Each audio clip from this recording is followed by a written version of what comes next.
merespon nikmat dan ujian dari Allah Subhanahu wa taala. Kan biasanya kalau kita ngomongin tentang nikmat identik dengan syukur ya. Terus kalau ujian identik dengan sabar. Tapi gak selalu kayak gitu keadaannya. Kadang-kadang nikmat itu bisa bikin kita GR. Ujian bisa bikin kita salah sangka kepada Allah Subhanahu wa taala. Seolah-olah Allah kalau kasih ujian itu kayak gak suka sama kita. Padahal kadang Allah kalau kasih ujian itu tandanya masih perhatian sama kita. Kenapa tuh perhatiannya ngasih ujian?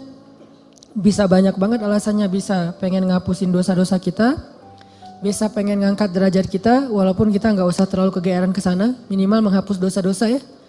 Bisa juga emang mungkin hanya dengan cara dikasih ujian kita rajin beribadah. Dan itu kita banget kayaknya tuh. Kalau lagi banyak masalah, tahajudnya rajin. Mendekati ujian nasional, tahajud nggak tinggal selama sebulan. Hari ujian nasional terakhir, malamnya udah nggak tahajud lagi. Kan kita banget nih. Nah orang yang tipenya kayak gini kadang emang cara untuk biar dekat ke Allah emang dikasih ujian. Makanya jangan jadi tipe kayak gitu. Walaupun ada orang lain yang soleh tapi tetap dikasih ujian. Kenapa? Karena Allah Subhanahu wa taala benar-benar pengen lebih dekat sama dia. Makanya Nabi bilang asyadun nas balaan al-anbiya summas salihin. Orang yang paling banyak diuji sama Allah itu orang para nabi, kemudian orang soleh, kemudian yang mendekati kesolehan dan seterusnya dan seterusnya.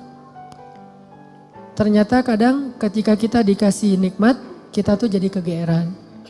Jangan-jangan ternyata nikmat itu bukan sebuah anugerah, justru nikmat itu adalah sebuah istidraj. Gimana kita ngebedain anugerah sama istidraj? Indikatornya sederhana. Seperti apa hubungan kita dengan Allah lewat nikmat itu. Kalau nikmat itu menjauhkan kita dari Allah dan makin nikmat makin jauh, biasa-biasa aja, lempeng dalam urusan agama, berarti nikmat itu adalah istidraj. Kalau nikmat itu bikin kita makin bersyukur, bentuk syukurnya bisa makin dekat ke Allah dalam bentuk ibadah, bisa juga makin banyak manfaatnya ke orang lain dengan berbagi, berarti nikmat itu adalah anugerah. Dua-duanya nikmat, karena dua-duanya dinikmati. Tapi ada anugerah, fadl, ada juga istidraj. Atau kadang-kadang kegeeran kita kasus yang lain misalnya gini. Kayak dalam keluarga ya, dalam keluarga kita berdoa nih. Berdoa, ya Allah mudahkanlah rezeki saya, keluarga saya, pasangan saya, kayak gitu-gitu. Atau anak kita sakit, terus kita berdoa, ya Allah sembuhkanlah anak saya. Yang berdoa malam itu bukan cuma kita loh. Orang tua kita berdoa, pasangan kita berdoa. Kadang sampai pembantu juga berdoa. Tiba-tiba Allah kasih kita nikmat lewat doa ini. Misalnya anak sembuh, misalnya kita lulus ujian, misalnya dapat kerjaan. Terus kita tiba-tiba kegeeran. Ya doa saya diijabah banget ya. Di sini nih kegeerannya nih. Apa ini enggak husnuzon Ustaz? Husnuzonnya kalau Allah maha baik ya. Mau mengijabah doa orang yang tidak layak diijabah. Ini husnuzon. Kalau kegeeran, ya. Alhamdulillah saya orangnya layak diijabah doa ya. Doa saya itu cepat banget diijabah. Lo baru semalam doa, hari ini udah ijabah. Kalau yang diomongin adalah kitanya, itu kegeeran. Kalau yang diomongin adalah kebesaran Allahnya, itu namanya husnuzon, bagian dari tahadus bin ni'mah. Wa amma bi ni'mati rabbika fahaddis. Yang dibicarain tuh bukan kita, tapi Allahnya. Atau kalau mau lebih nggak GR lagi, kita berhusnuzonnya bukan cuma ke Allah. Allah maha baik plus, oh ini kayaknya ada doa di dalam keluarga saya nih yang diijabah oleh Allah. Bisa doa ibu, bisa doa ayah, bisa doa pasangan, bisa doa bahkan pembantu yang kita nggak tahu diam-diam dia mendoakan kita. Jadi bukan kitanya yang hebat, yang keren, yang soleh.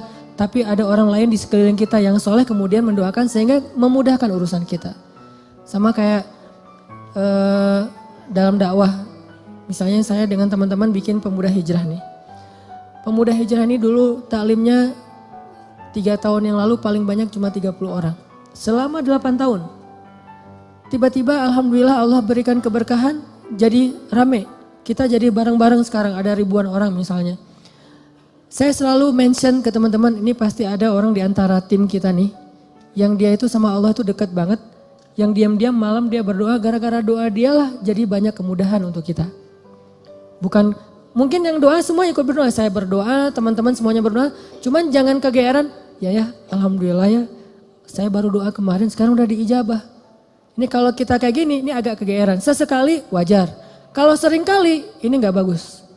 Bikin kita jadi ngerasa udah baik, udah soleh. Dan Allah mengatakan fala tuzakku anfusakum. Jangan kalian menganggap diri kalian udah baik, soleh, suci. Huwa a'lamu bimanittaqo. Allah lebih tahulah siapa yang paling taat. Jadi teman-teman, kadang kayak gitu kegeerannya. Atau ada juga bentuk kegeerannya gini. Dia jomblo.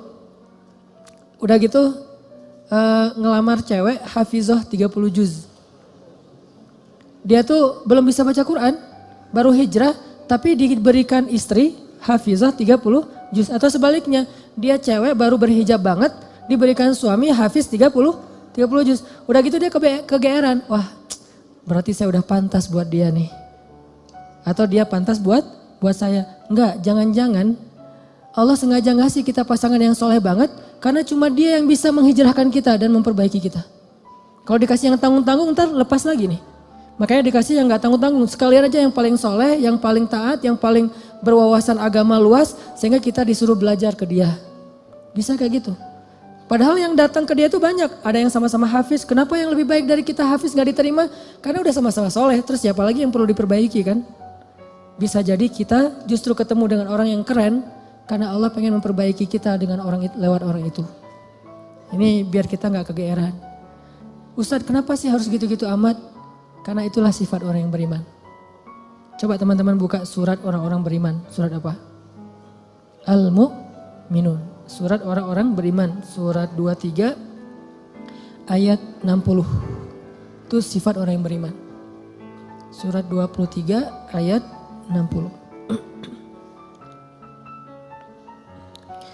Bismillahirrahmanirrahim.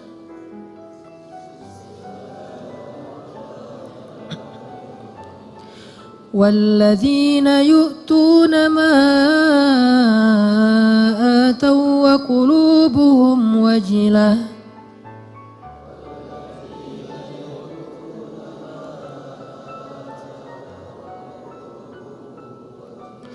وقلوبهم وجلة أنهم إلى ربهم راجعون.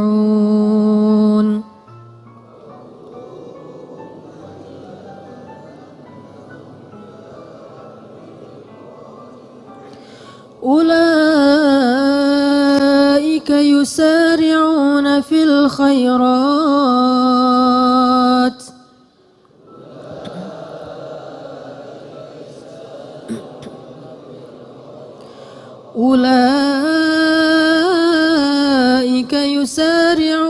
في الخيرات وهم لها سابقون.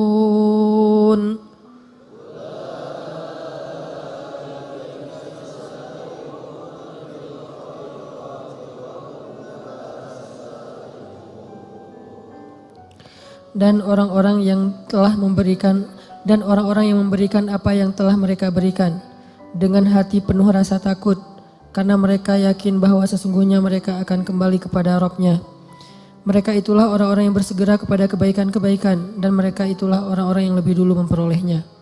Ini terjemahannya agak sedikit rancu ya, karena kalau kita baca tafsir bukan memberikan, melakukan. Jadi ketika ayat ini turun, Aisyah nanya kepada Nabi apa tafsirnya. Walladzina yu'tuna ma atau wa qulubuhum wajilah. Dan orang-orang yang telah memberikan apa yang mereka telah berikan, sedangkan hati mereka masih merasa takut. Aisyah nanya, maksudnya apa ya Rasulullah? Kenapa mereka takut? Apakah mereka melakukan dosa-dosa? Apakah mereka bermaksiat sehingga mereka menjadi takut? Kata Nabi, bukan. Maksud melakukan atau memberikan di sini adalah mereka udah sholat, mereka puasa, mereka sedekah. Jadi bukan cuma sedekah ya, semua amal soleh. Mereka udah bantu orang, jadi mereka itu udah banyak banget ngelakuin kebaikan, sedangkan hati mereka wajilah, masih merasa takut. Takut apa? Takut ketika kembali kepada Allah, gak sanggup menghadap Allah dengan amal yang sedikit. Coba bayangin. Udah banyak amal masih takut menghadap Allah, wajilah. Gimana lagi kalau berbuat dosa, beramal aja masih takut sama Allah. Kalau kita kan kadang-kadang ngerasa takut ke Allah itu kalau habis buat dosa ya. Dan ini juga bagian dari iman, keren sih. Cuman iman kan berderajat-derajat. Lahum darajatun inda rabbihim. Orang beriman aja bertingkat-tingkat. Ada orang beriman ketika bikin dosa takut kepada Allah, langsung taubat. Ada yang lagi yang lebih tinggi, lagi berbuat baik takut sama Allah. Kenapa? Dia ngerasa amal baiknya tuh sedikit dan waktunya terbatas. Dia pengen berbuat yang banyak tapi nggak punya waktu, nggak punya merasa lemah, merasa tidak maksimal, merasa belum memberikan semua hak Allah, merasa kurang, merasa belum istimewa, belum sempurna. Ini orang yang walladzina yu'tuna ma atau wa qulubuhum wajilah. Makanya teman-teman kalau teman-teman perhatiin di akhir surat Al-Baqarah kan tuh ada doa Rabbana la tu'akhidna in nasina aw akhtana. Itu bukan doa orang yang berbuat dosa loh. Itu doa orang habis beribadah. Dia habis beribadah, habis sholat misalnya, doanya Rabbana la tu'akhidna in nasina aw akhtana. Udah beribadah masih minta maaf sama Allah. Ya Allah jangan marah ya sama saya kalau saya ada yang silap, ada yang lupa, ada yang gak sempurna. Ini orang beriman, udah beribadah masih minta maaf. Sama kayak ayat idza jaa nasrullahi wal fath wa ra'aitan nasa yadkhuluna fi dinillahi afwaja fasabbih bihamdi rabbika wastaghfir. Kalau telah datang pertolongan Allah dan kemenangan dan engkau melihat orang berbondong-bondong masuk kepada agama Allah, maksudnya apa?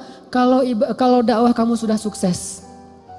Wahai Muhammad, wahai kaum muslimin, kalau dakwah kalian sudah sukses, orang berbondong-bondong ikut pengajian, orang berbondong-bondong berhijrah, jadi tren baru sekarang Islam misalnya di zaman dulu Nabi. Orang berbondong-bondong memeluk agama Islam. Dakwah kamu tuh udah keren banget, usaha kamu tuh udah maksimal. Ketika kamu mendapatkan kesuksesan dalam dakwah, maka pujilah Allah dan beristighfarlah. Kenapa? Habis berdakwah, habis sukses malah disuruh beristighfar. Dan yang disuruh itu adalah Nabi loh secara personal, bukan kaum muslimin. Kalau kaum muslimin mungkin mengatakan fasabbihu bihamdi rabbikum wastaghfiru gitu kan ya. Tapi karena personal, fasabbih bihamdi rabbika wastaghfir. Engkau wahai Muhammad. Jadi Nabi banget yang disuruh. Kalau Nabi aja disuruh istighfar apalagi umatnya. Dan Allah menyuruh Nabi istighfar bukan habis berbuat dosa, bukan. Karena Nabi tidak berbuat dosa. Kapan disuruh istighfar? Habis sukses dalam dakwah disuruh istighfar. Kenapa? Inilah mukmin. Dia nggak pernah merasa dirinya sempurna. Dia nggak pernah merasa bahwa ini karena kerja saya, karya saya, hasil jerih payah saya, karena saya hebat. Enggak. Istighfar tetap kepada Allah. Karena kalau nggak Allah tolong kamu nggak akan sukses. Gitu maksudnya. Kenapa kalau Allah nggak tolong kamu nggak akan sukses? Karena apa yang kamu lakukan itu harusnya kamu nggak bisa sukses. Soalnya yang kamu lakukan itu belum maksimal, belum ideal, belum sempurna, belum istimewa. Tetap aja ada kurangnya. Karena sifat dari insan mahallul khata' wan nisyan. Pasti ada salah dan lupa, pasti. Jadi gimana pun kita dapat nikmat, hati kita wajilah. Apalagi nikmat dunia doang. Nikmat ibadah aja tetap wajilah. Nikmat ibadah kan yu'tu nama atau berarti mereka sholat, puasa, zakat, sedekah, haji, umroh, kayak gitu-gitu, tilawah, hafal Quran, tapi hatinya masih wa qulubuhum wajilah. Padahal itu yang dikasih nikmat ibadah loh. Gimana kalau yang dikasih nikmat dunia? Karena nggak mungkin kan nikmat ibadah itu istidraj. Mungkin nggak? Nikmat ibadah istidraj. Allah membiarkan dia aja sholat sendiri. Gak mungkin kan? Istidraj itu hanya berlaku untuk nikmat dunia. Tapi kalau nikmat akhirat, ibadah, ketaatan, kedekatan dengan Allah. Gak mungkin istidraj, itu pasti nikmat yang hakiki tuh. Tetap mereka ngerasa saya banyak kurang, saya masih. Kalau sholat pasti tadi ada yang gak khusyuknya. Ada yang khusyuk 4 rakaat sholat isya. Pasti ada hilang-hilangnya gitu kan ya. Lebih tepatnya ada khusyuknya sedikit, sisanya hilang. Mungkin itu lebih tepat buat kita nih. Gak sengaja kok udah salam aja. Atau tadi sujudnya 2 kali pas sekali ya. Tadi saya ruku gak sih? Apalagi kalau sholat sendiri tuh. Pas udah sujud, tadi saya ruku gak sih? Kan suka gitu tuh. Pas udah berdiri, tadi saya tahiyat gak sih? Atau langsung dari sujud langsung berdiri. Kan suka gitu. Salam, tadi saya syahadatan gak ya? Jangan-jangan langsung Allahumma sholli ala sayyidina Muhammad, assalamualaikum, assalamualaikum. Pas berdiri, tadi saya baca Al-Fatihah gak ya? udah mau ruku aja suka gitu. Berarti banyak kurangnya dalam ibadah kita. Tilawah juga gitu, pasti banyak baca yang salah. Jangan-jangan salah huruf, salah makna harusnya dosa. Puasa juga gitu, gak bisa jaga pandangan. Atau sedekah juga gitu, jangan-jangan saya sedekah belum bersih-bersih amat atau belum maksimal. Masih banyak yang saya tahan, masih kikir. Intinya adalah jangan ngerasa udah sempurna. Sehingga ketika Allah kasih kita nikmat, kita merasa diri kita emang pantas mendapatkannya. Bukan. Ketika Allah kasih kita nikmat, kita bilang sebetulnya saya gak pantas tapi Allah maha baik. Ketika Allah kasih kita hidayah, sebetulnya bukan saya udah sadar, Allah menyadarkan saya. Ketika kita dapat ujian, baru kita salahkan diri kita. Makanya hadis qudsinya yang saya sampaikan di booster, kalau kalian mendapatkan nikmat, janganlah kalian memuji kecuali Allah. Kalau kalian mendapatkan masalah, musibah, sesuatu yang buruk, janganlah kalian mencela kecuali diri kalian sendiri. Ini ke diri kita teman-teman. Dan ini kaidahnya tidak berlaku untuk orang lain ya. Karena Allah hanya mengatakan untuk diri kalian sendiri, bukan untuk teman kalian. Jadi dalam Islam itu kita dibangun juga persepsi, mindset. Jangan pakai hadis qudsi ini untuk orang lain. Lo banyak dosa tuh, kok gitu sih? Ya kan kata Allah juga dalam hadis qudsi gitu. Enggak, ini enggak berlaku untuk orang lain, berlaku untuk diri kita. Untuk orang lain selalu berlaku husnuzon. Ijtanibu katsiran minadh-dhon, jauhi prasangka buruk kepada orang lain. Kalau dia dapat nikmat, Masya Allah, Allah sayang kepada dia sehingga diberkahi rezekinya. Kalau dia dapat ujian, Masya Allah, Allah pengen menggugurkan dosa dia, pengen mengangkat derajat dia.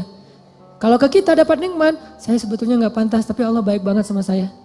Kalau kita dapat ujian, emang saya layak diginiin sama Allah. Ya Allah ampunkan dosa saya, angkat musibah saya. Terus mana ada peluang buat kita menghakimi orang lain? Kan gak ada peluang. Sesama mukmin, sesama muslim, gak ada peluang kita menjelek-jelekan orang lain. Nah kalau teman-teman perhatikan di surat Al-Mu'minun yang ayat 60 tadi, coba mundur beberapa ayat 55 itu jelas banget. Jadi satu paragraf ini lagi ngomongin tentang bab GR nih. Ayat 55 itu orang yang GR. Surat Al-Mu'minun ayat 55 Allah bilang, ayahsabuna annama numidduhum bihi min malin wa banin nusari'u lahum fil khairati bal la yash'urun. Apakah mereka mengira ketika kami memberikan mereka banyak harta dan keturunan berarti kami menyegerakan untuk mereka kebaikan? Enggak, mereka enggak ngerti kata Allah. La yash'urun itu enggak sadar, enggak ngerti, enggak ngerasa. Jadi enggak selalu ketika Allah numiddu lahum mim malin wa banin, ketika Allah ngasih harta dan keturunan yang banyak, maksud harta dan keturunan itu kehidupannya bahagia, rumah tangganya aman-aman aja enggak ada masalah, maka berarti nusari'u lahum fil khairat belum tentu. Seolah-olah Allah itu sayang banget sama dia, belum tentu. Kalau gitu kita suudzon sama Allah, enggak. Kita tetap berpikir Allah itu maha baik. Terus kalau kita dapat nikmat, itu bukti bahwa Allah maha baik, bukan karena kita pantas. Atau mungkin ini adalah ujian dari Allah. Antara dua. Antara Allah emang baik banget walaupun kita enggak pantas, atau Allah sedang menguji kita dengan ujian yang kita senangi. Dulu ketika masih sendiri, setiap malam tahajud, ya Allah beri saya pasangan imam yang bisa ngimamin saya. Gak apa-apa deh yang dibaca Al-Ikhlas juga, yang penting dia imam. Yang imam, ya Allah beri saya makmum. Mudah-mudahan dia tetap mengamini doa-doa saya, walaupun mungkin doa saya gak fasih. Doain, setiap malam tahajud, Allah kasih nih. Persis kayak bayangan kita banget nih, spesifik. Hidungnya, matanya, wah segala macam. Gua banget lah pokoknya. Pas udah dapat gitu masih bangun tahajud gak? Atau udah mulai telat-telat dikit? Kenapa telat-telat dikit? Susah bangunnya sekarang. Kalau dulu bangun cuman ngangkat bantal guling atau cuman selimut doang. Itu juga kadang-kadang. Karena seringnya selimut udah terbang kemana, bantal guling kemana tidurnya teh. Macet banget tidurnya. Ada juga pas dia mau bangun, sekarang beda, bukan bantal guling, lengan. Mungkin lengan itu lebih ringan daripada bantal guling. Secara kilonya kayak gitu ya. Tapi rasanya berat. Taruh lengan, aduh gimana nih caranya. Ntar dia terbangun, kan saya nggak pengen ngebangunin dia, kasihan. Alasannya modus. Nggak tahajud, atau tahajudnya telat. Atau mulai berkurang, lama-lama tadi tahajud 11, sekarang jadi tinggal 8, 4, 2, tinggal witir doang. Tapi masih lumayan lah. Akhirnya subuh di masjid, subuh di rumah, subuh telat, subuh dijamak dengan duha. Kan bertahap tuh. Udah gitu ngejamaknya kompakan lagi, berjamaah. Jamak subuh sama duha berjamaah sama suami istri, kan kompakan ya. Masya Allah luar biasa, kompak, istiqomah, menjamak. Allah pengen nguji kita lewat pasangan justru. Kadang Allah pengen nguji kita dengan terlalu sibuk dengan kerjaan. Tadinya kita nggak punya kerjaan, nganggur, akhirnya bisa beribadah tepat waktu. Begitu udah ada kerjaan, jadi nggak tepat waktu lagi. Kenapa? Alasannya mulai sibuk, mulai rush, mulai tight jadwal, kayak gitu-gitu. Nah ini artinya jangan selalu kegeeran bahwa Allah sayang sama kita. Bahwa kita layak disayangi oleh Allah, bukan. Mungkin antara dua, Allah emang baik banget atau Allah pengen nguji kita dengan nikmat tersebut. Jadi di sini disebutkan ayah sabun, apakah mereka mengira annama numiddu lahum min malin wa banin nusari'u lahum fil khairat bal la yash'urun. Mereka pikir kalau kami udah ngasih mereka harta dan keturunan berarti kami menyegerakan kebaikan buat mereka? La yash'urun, mereka enggak ngerti. Justru orang beriman di ayat berikutnya disebutkan walladzina yu'tuna ma ataw wa qulubuhum wajilah annahum ila rabbihim raji'un. Ulaika orang yang kayak gini nih, yang wajilah, yang ngerasa kurang, yang ngerasa nggak pantas, yusari'una fil khairat. Selalu bersemangat melakukan kebaikan-kebaikan yang lain. Kenapa? Dia merasa masih kurang dirinya. Jadi jangan terlalu kegeeran. Kita boleh bilang alhamdulillah ya Allah mengijabah doa, ya boleh. Tapi jangan bilang alhamdulillah ya saya itu emang doa saya jitu banget. Doa saya tuh emang cepat banget diijabah. Jangan sebutkan saya sama sekali. Kalau dalam kebaikan. Ini kita belajar bertahap. Kadang-kadang gak nyebutin di lisan tapi di hati. Enggak lah, ini mah nikmat dari Allah dalam hati gua gitu loh. Wa asirru qawlakum awijharu bih innahu alimun bidatis sudur. Kalian rahasiakan ucapan kalian di hati atau kalian tampakkan dengan lisan, Allah Maha tahu apa yang ada di dalam dada kalian. Gak bisa bohong sama Allah. Terus gimana Ustaz kalau kebersit kayak gitu membatin? Lisan kita mah selalu ngomong Masya Allah ya lu lulus. Alhamdulillah ini nikmat dari Allah padahal gua gak bisa apa-apa. Lisan nih. Hati kita ya emang kamu heran kalau saya lulus. Mulai kan ada sombong tuh. Mulai agak kegeeran nih. Kita kalau muncul itu langsung kita tolak, kita reject dengan apa? Astagfirullahaladzim. Kadang-kadang itu muncul bukan pengennya kita. Yuwaswisufi sudurinas, emang si dia tuh. Si dia mah keren buat saya. Orang itu, zat itu tuh. Yaitu khannas yuwaswisufi sudurinas. Kita gak pengen sombong, kita gak pengen riak. Dia yang yuwaswis supaya kita sombong. Saya kan pernah cerita, ngimamin. Pengen ngimamin yang paling maksimal. Biar semuanya khusyuk. Kan kalau yang lain khusyuk kebawa pahalanya ke yang ngimamin nih. Allahu Akbar. Alhamdulillahi Rabbil Alamin. Semaksimal mungkin. Sebisa mungkin yang bagus bacaannya. Pas sudah selesai sholat, yuwaswis. Atau belum selesai sholat, baru amin. Keren juga ya suara saya muncul. Yuwaswis. Itu bukan saya gak pengen kayak gitu-gitu amat lah. Yuwaswis. Awal-awalnya dulu kayak gitu tuh. Ini saya ngaku nih, awal-awalnya ngimamin, apalagi pas ngimaminnya di Mesir. Karena orang Mesir tuh suka suuzon sama orang Indonesia, dianggap orang Indonesia tuh gak bisa ngaji. Kan kepancing nih, emangnya orang Indonesia gak bisa ngaji, no kasih mic buat gua gitu. Ngimamin lah nih. Ngimamin ada niat pengen nunjukin orang Indonesia tuh ngajinya bagus-bagus. Mulai agak-agak melenceng tuh. Sehingga pas selesai sholat orang Muslim, Masya Allah kamu Indonesia tapi ngajinya enak dan segala macam. Ya udah kamu tarawih aja di sini jadi imam. Muncul waswasah, yuwaswisufi sudurinas. Bukan pengennya kita. Pulang ke Indonesia juga kayak gitu. Ada yang Ustadz saya baru pertama menangis ketika sholat gara-gara Ustadz. Padahal saya ke umrah juga gak nangis. Di sini bisa nangis Masya Allah. Langsung yuwaswis. Wah itu habis-habisan tuh. Gimana caranya? Gara-gara itu terus saya gak jadi berusaha semaksimal mungkin. Ya udah deh gue biasa-biasa aja daripada sombong. Alhamdulillah Rabbil Alamin, Ar-Rahmanir Rahim. Ustaz kok ngajinya gitu? Saya gak mau sombong. Was-was aja juga ya, was-was. Wah lu ikhlas banget ya orangnya, ikhlas. Ikhlas yang butuh istighfar. Sama dengan istighfar, yahtaju ilal istighfar. Istighfar butuh istighfar. Kenapa? Ya ini main hati nih, berat nih. Terus gimana caranya? Gak apa-apa, lanjutin aja. Awalnya emang ria, sombong, dikit-dikit. Bertahap, lama-lama dia akan berkurang. Dengan kita reject. Enggak. Mau enggak, kita tuh enggak setuju sama dia.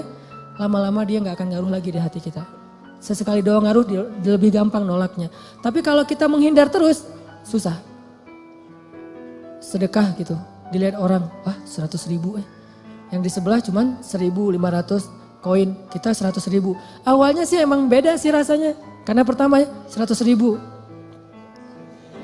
Awalnya nih, besok lama-lama biasa aja. Lama-lama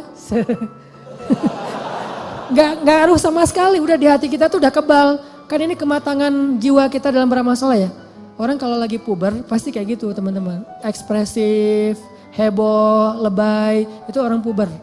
Baru pertama ke masjid, heboh gitu ya. Wah gua baru ke masjid. Tapi kalau udah kebiasaan ke masjid, apaan sih yang mau dibanggain, biasa aja kali ke masjid gitu. Baru pertama tahajud, wah udah bangunin temannya tuh semuanya, bangun. Enggak bangun, saya aja udah 2 jam bangun dari tadi. Udah 11 rakaat, pamer. Namanya juga lagi puber. Baru hafal 1-2 hadis, wah ini dhaif. Semuanya dhaif, cuma dia doang yang sahih gitu. Lagi belajar. Kalau udah biasa hafal hadis, biasa aja. Atau emang gak hafal gitu. Kayak saya misalnya, karena gak hafal hadis ya udah gak usah komen-komen, biasa-biasa aja. Toh bisa jadi saya komen dhaif ternyata sahih. Daripada saya mendhaifkan yang sahih, mending saya diam. Nah ini artinya jangan menghindar, tapi di-reject. Begitu kita kegeeran di dalam hati, enggak. Ini hadza min fadli rabbi. Ini anugerah dari Allah. Ini Allah Maha Baik. Ini semuanya karena kebaikan Allah gitu. Lama-lama setan akan cari jalan lain, enggak akan yuwas-wis lagi. Dia akan menghindar.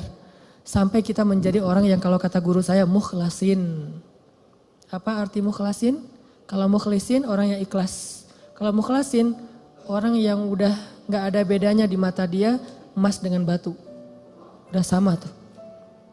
Ketika ditaruh emas, dia senyum, dikasih batu juga dia senyum. Gak ada bedanya antara batu dengan emas, mukhlas. Maka setan udah gak bisa ngegodain dia. Gimana ngegodain orang emas dan batu sama di mata dia? Tapi kalau emas masih lebih berharga daripada batu, cuman dia masih berharap ridho Allah, itu namanya mukhlis. Kalau emas lebih berharga daripada batu dan dia tidak lagi berharap ridho Allah, itu udah gak mukhlis. Ada orang yang riya, ada mukhlis, ada mukhlas.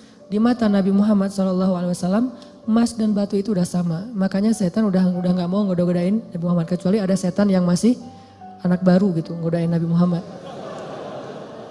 Kalau setan yang udah senior ya, udah tahu oh itu Muhammad gak usah digodain deh, habis-habisin waktu loh. Mending godain yang lain-lain aja yang sahabat. Tapi kalau yang baru-baru kayak semangat gitu, gua mau godain orang nih. Pas ngeliat, ini ada lagi sholat digodain, Nabi Muhammad digodain. Kan sia-sia ya. Jadi kayak buang-buang waktu gitu. Dia godain Nabi Muhammad, begitu Nabi selesai sholat dipegangin, digulung sama Nabi, digantung di tiang masjid. Teriak-teriak gitu. Pas pagi-pagi anak-anak Madinah, anak-anak kecil gitu, pergi sholat subuh ngelihat ada bola tuh mau diambil sama mereka, mau ditendang-tendang. Kata Nabi jangan. Udah ditendang-tendang mereka, dia udah kesakitan, dikeroyok sama anak kecil Madinah gitu. Bayangin jin di masa itu jadi bola. Terus ditendang-tendang sama anak Madinah, diambil sama Nabi, dilepas, terus dia lari.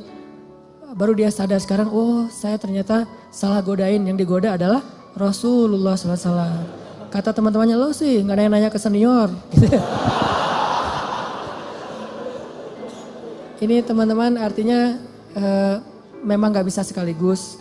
Kadang emang kita kegeeran juga. Dan saya ngerasa kadang kegeeran. Lagi doa kayak kemarin misalnya, ya Allah saya doa di dalam hijir ya. Saya doa ya Allah kasih saya jalan agar saya bisa mengunjungi kamp pengungsi di Suriah. Saya pengen banget ke sana gitu, pengen ngelihat langsung, mudah-mudahan dari situ semangat untuk bersosial, ngelakuin kegiatan kemanusiaan itu lebih kenceng lagi. Pulang dari sana gak lama kemudian dapat jalan langsung, insya Allah April mau ke kamp pengungsi misalnya, langsung kegeeran. Doa saya diijabah ya, keren ya, yang muncul kayak gitu kan? Enggak. Kita tolak nih. Gimana nolaknya? sebetulnya sih saya belum pantas ke sana, tapi Allah pengen ngasih saya ke jalan kebaikan gitu. Terus aja gitu. Lama-lama hal-hal yang kayak gitu nggak akan mempengaruhi keikhlasan kita lagi. Terakhir teman-teman, balik lagi kepada awal, kalau kita ngelihat ada orang dapat musibah, kita berhusnuzon dengan cara mudah-mudahan musibah ini mengangkat derajat dia. Kalau kita ngelihat teman kita dapat nikmat, kita berhusnuzon dengan mengatakan dia memang pantas mendapatkan nikmat itu karena Allah sayang sama dia. Sebaliknya kalau ke kita dapat musibah, kita katakan saya banyak dosa makanya dikasih ujian kayak gini untuk menghapus dosa saya. Kalau kita dapat nikmat, kita katakan saya sebetulnya nggak pantas tapi Allah maha baik sehingga Allah memberikan kenikmatan ini untuk saya.